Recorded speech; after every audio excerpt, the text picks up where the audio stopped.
All right, folks, welcome to another edition of the Overcomers right here. We have a great topic. We're going to be talking about many different things, how prisoners get out of jail with Pastor Michael Laidlaw. That'll be right on the other side. So, folks, if you want to know what happens when they get out of jail or much more, stay tuned. We'll see you in a little bit on the other side. Hey folks, we have the ticket for you. The Temple of Faith is on every Sunday morning at 11 o'clock. That's right here on this channel. Join Pastor Mike and his staff as they bring you the Word of God into your home, because God is waiting to share the message with you. That's every Sunday morning right here on this channel at 11 o'clock. Check it out for one great hour with Pastor Mike and his staff right here on this channel. That's the Temple of Faith. We'll be waiting for you, and God will be waiting for you, and may you have a blessed week. All right, Pastor Michael Laidlaw, thank you for being on the Overcomers again, and I guess give a little history of what we're going to do in this next half hour. Well, we're going to talk about people being released from prisons and jails in our region. Nationally, there's 2.3 million people incarcerated, 2.3 million. Minnesota has about 10,000 people incarcerated under the Department of Corrections. And then we have all of the different county jails. There's 85 counties with all of those inmates coming through. I believe some of the statistics I heard recently were Stearns County has about 1,200 people come through the prison there every year. Benton County has about 800 people come through the prison there. There's about 700 inmates that are going to be coming back from prisons back to our Tri-County area here every year. And they're going to have needs. They're going to have some things that they have to do. Most of them are going to be on probation. We're different in Minnesota than we are in Wisconsin. We have 10,000 people incarcerated by the Department of Corrections. In Wisconsin, they have 20,000 people incarcerated. They have a different philosophy as far as probation. In Wisconsin, you do all your prison time and not much rehabilitation or treatment or mental health or chemical health and cognitive behavioral therapy or whatever else it takes. So on the Department of Corrections website, it says that there's, for the inmates being released, that there's going to be about 74% success rate on the inmates that are released after 3 years. 3 years? After 3 years, there's still up to 74% that are going to remain crime-free and stay out of the system. Wow. Which is incredible. Uh-huh. And the reason for that is because we are progressive. We have, right now, currently, we have easy access into, because of the Affordable Care Act, into chemical dependency treatment, mental health treatment, cognitive behavioral treatment, anger management, domestic abuse, all of those different types of treatments that they have to complete once they get out. So everybody has a probation agreement when they get out, for the most part. Okay. So they're coming. We have 700 that are going to be coming out to our region from prison, and then all of the other inmates that are coming out of the Stearns or Benton County Jail. Not all of them are going to be homeless. There's only a small percent that are going to be homeless. Many of them still have resources with their family, friends, or they come out and they're going to go to right from prison right to a halfway house somewhere. There is really no such thing as a Department of Corrections halfway house. They're going to qualify for, let's say they have to complete a chemical dependency treatment program. So they'll enter maybe Recovery Plus or one of the other inpatient treatment centers in our region here. And they'll be doing primary treatment there for maybe up to 3 months, 4 months. And then from there, maybe to a halfway house for another 3 months. And in that length of time, they're going to be building skills and knowledge and avoiding their playmates and their playgrounds that constantly keep them in trouble. Every day in a treatment center or a halfway house, they're going to be, it's one day less away from their playmates and their playgrounds. Okay. And they're learning new skills, Okay. how to cope without compulsive thinking or compulsive decisions that may lead them back to drinking or using or criminal behavior. So we have a wonderful system that's set up, that's going on. We've been doing and working with the Department of Corrections for many, many years. There's a whole continuum of care that works with the homeless population. You know, we have Salvation Army, we have Place of Hope, we have ourselves. So we take the guys that really can't stay anywhere else, and the highest risk to the community. We have cameras in all of our buildings. Every one of our residents, besides having a probation agreement, we develop with them an aftercare program. Okay. We're called, Overcomers International Fellowship, the Dream Center. Okay. We want them to overcome. We want them to dream again. Questions I always ask them is, okay, I'm sure when you started when you were 9 years old or 10 years old, you wanted to do something. It wasn't to come out of jail or prison. No. And so what do you want to do? What do you want to do? You've got this probation agreement you got to follow. You got to be crime free. You got to follow through with all your other aftercare programming. But what do you want to do? Do you want to go to school? Are you ready to go to work? Can we get you into a work readiness program? Can we work with vocational rehab services? Can we work with the workforce center? Can we get you into the temporary employment agencies or the attempt to hire positions? Okay.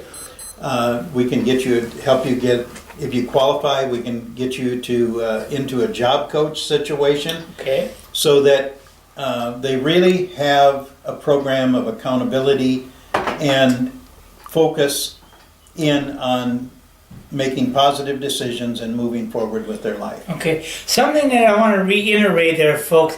Explain if someone is just tuning in tonight, the Overcomer. What is a halfway house? Well, a halfway house would be like for chemical dependency. Okay. There's chemical dependency halfway houses in our area here. Okay. And somebody may come right out of jail or prison and go right into the halfway house for chemical dependency. So they're going to be staying there and they're going to be doing programming in there for chemical dependency.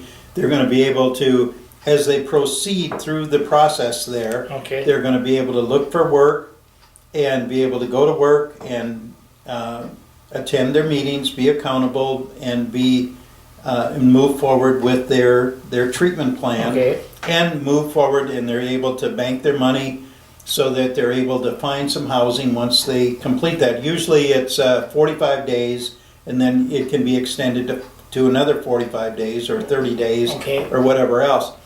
Our situation at the Dream Center here is a little bit different, depending on their situation and who they are. If they're coming right from, and if they qualify to be in our board and lodge, and so we can work with them up to 6-9 months or even longer. Really?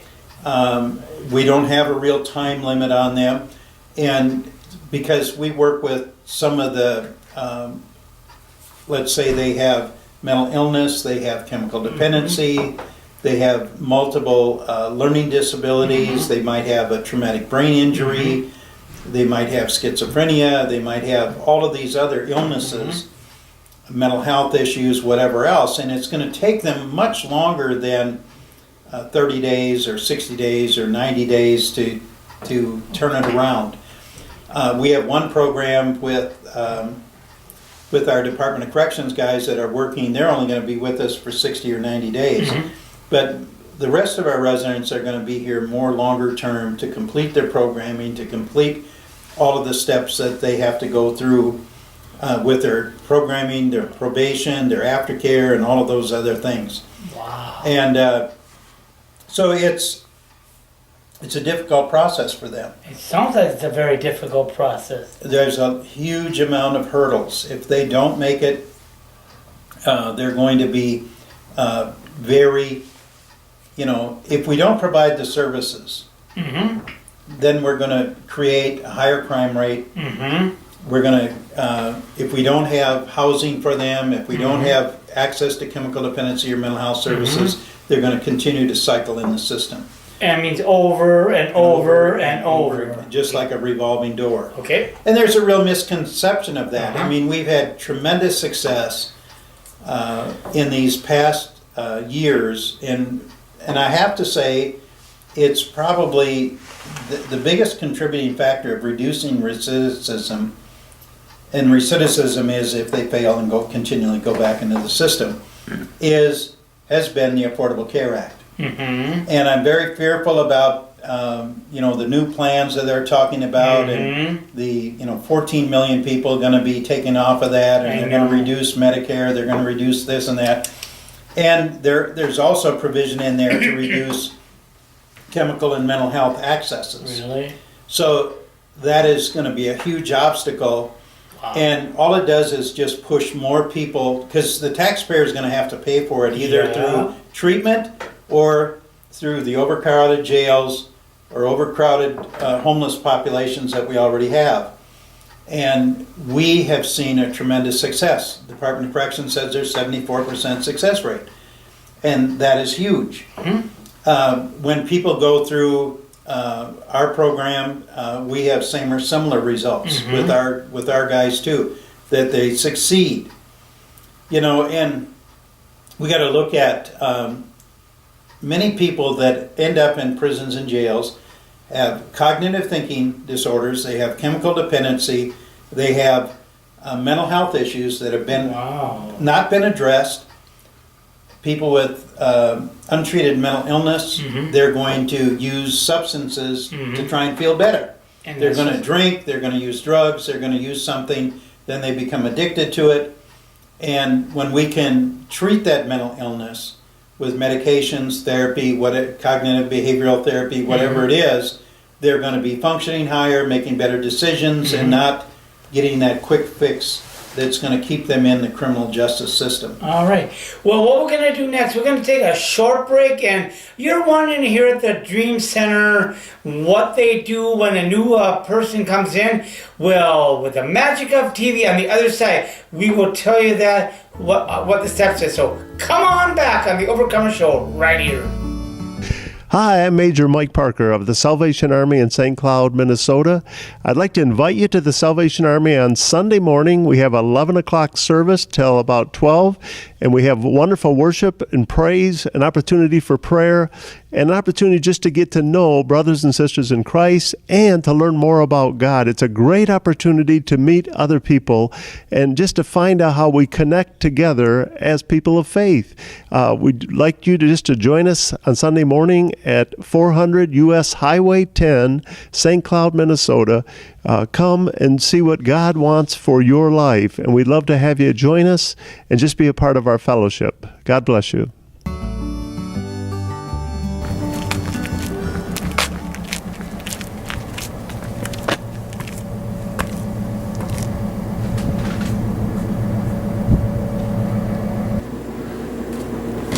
Joe, I'm Pastor Michael. Hi, Pastor Mike. So you just got out of Stillwater today? They just transported you down here? Yes. Okay, let's see what your probation agreement says here. And so I just need to go over your paperwork here. You just got out. You're going to be on probation. Okay. And you qualified to come into the Dream Center. We're a licensed board and lodge, and we're going to help get you stabilized and get you going out in the community. Okay. And so you've got an individual bedroom, expanded basic cable in there.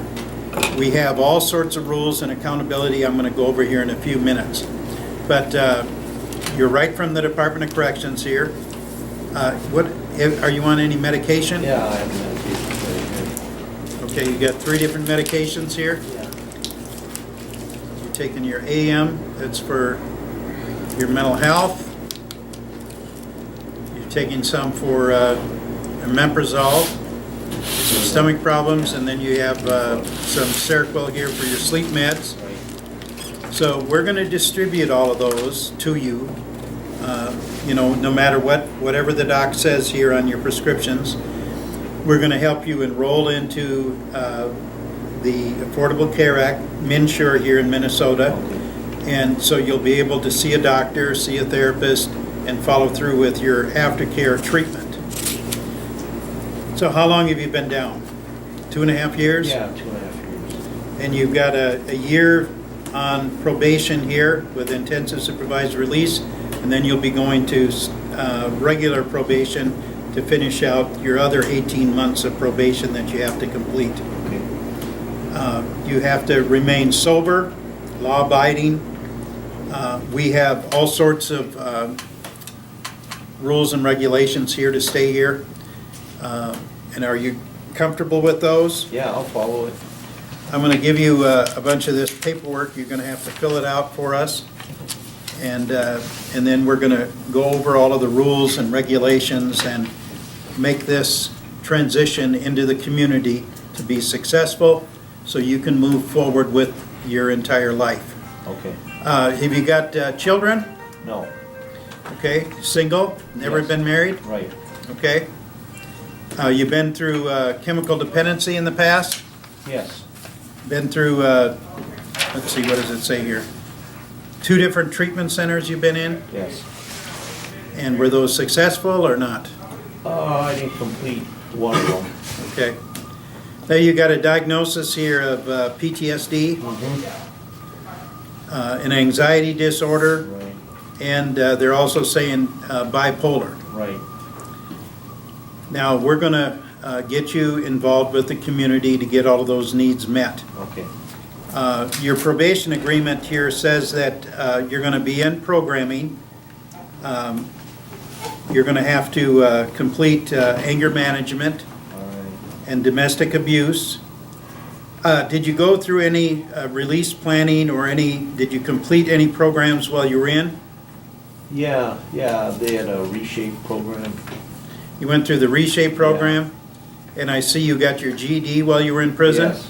Well, congratulations on that. That's wonderful that you did that.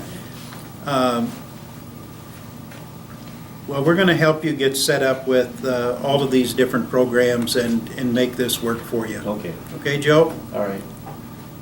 Okay, just finish up your paperwork here, and then we're going to start your journey. And welcome back with Pastor Michael Laidlaw. Now we are going to do something fun for you viewers right now. Pastor Mike, what do we have in front of us? We do this as an awareness thing for people that get out of jails or prisons, and we have a wonderful little brochure that we created a few years ago that, 1 in 4 people in America have a criminal record.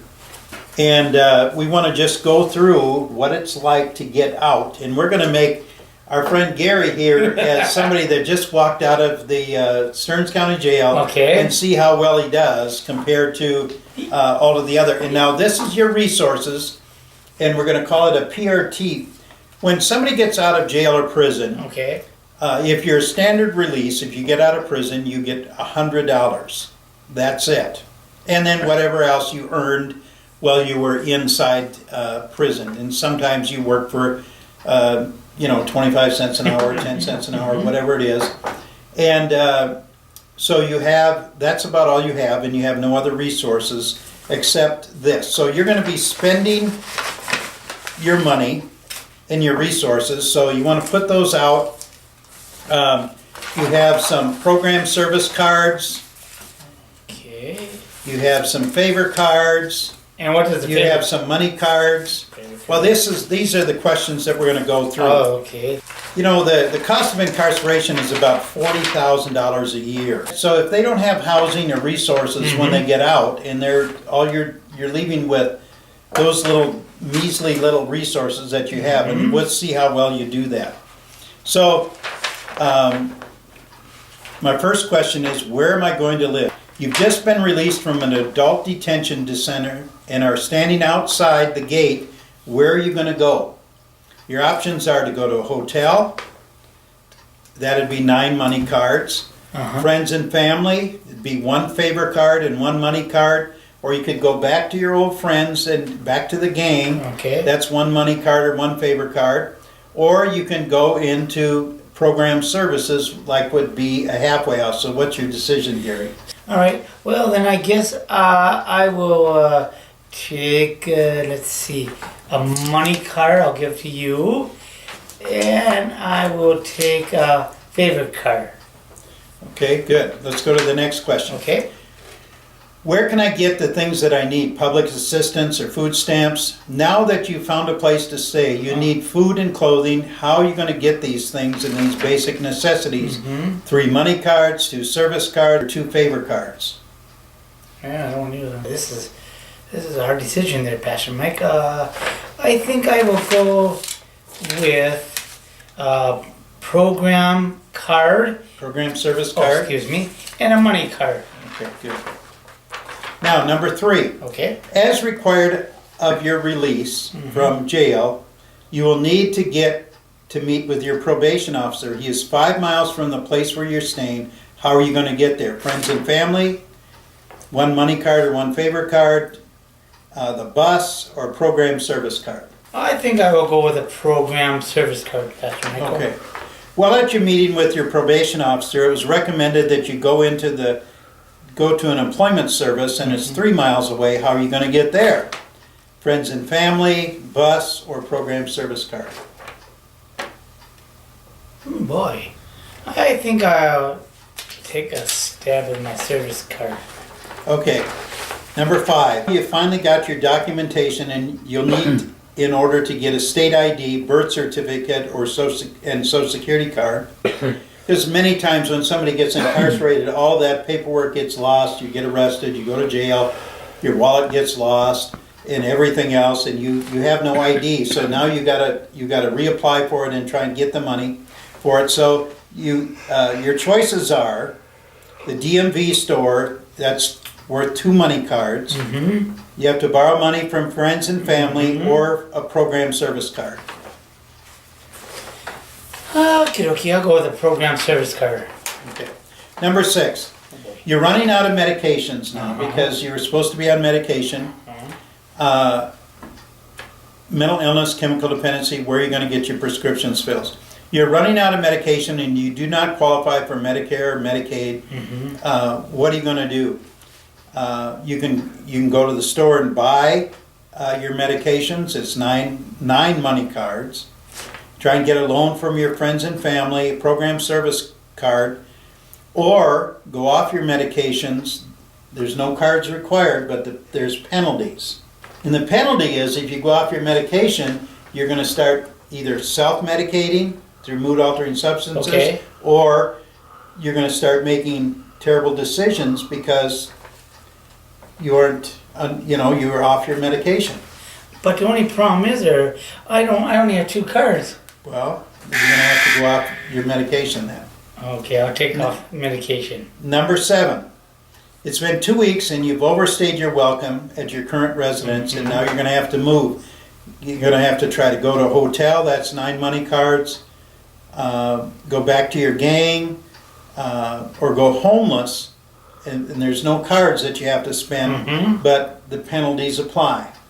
And what do you mean by that? The penalty is that now you're going to be homeless. Oh. You're going to be either couch hopping, trying to stay with friends or family, and you've kind of already burnt those bridges. You're under the pressure of, and then now being homeless, you have to report to your probation officer that you're homeless, and things start going downhill real quick.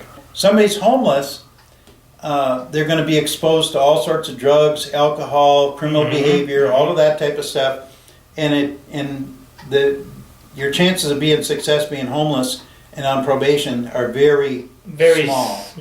Very, very small. So you want to avoid that. You want to stay with the programming. Try and stay into some kind of housing or halfway house or whatever is going to work for you.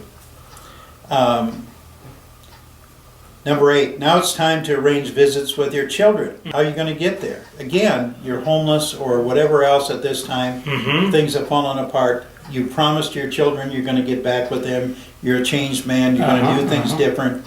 And here you're back homeless on probation. And so then what are the choices are? Many people are going to turn to just trying to survive.